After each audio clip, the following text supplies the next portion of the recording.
Hey guys! Welcome to my vlog. So for today's vlog is may gagawin tayo. Dahil di na ako nakakapag-vlog talaga, oo. Kaya magpa-vlog tayo ngayon. Oo. Opo, ngayon. Opo. So for today's vlog is maglalaban lang naman kami ng kapatid ko. Kasi guys, ang final round namin sa laro na to is round 20.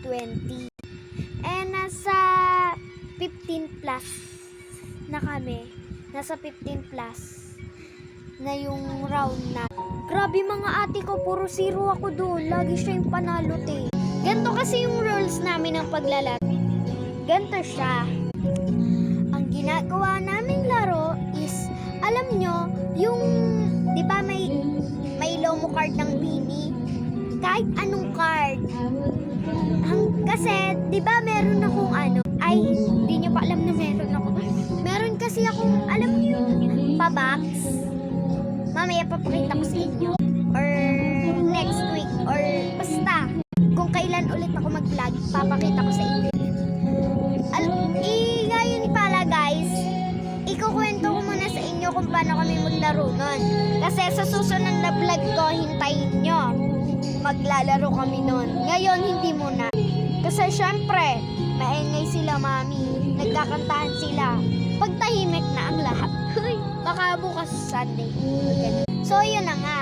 Ang una namin ginagawa, meron akong card. Kahit anong card.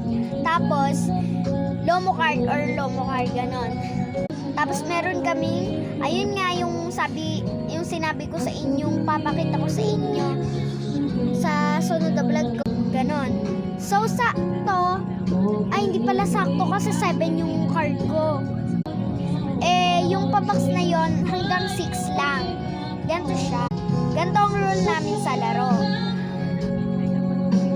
Kapag may nanalo sa amin, siya yung unang kakalugin muna namin tapos itatapon. Kung ilan yung nakuhang number or mga dots.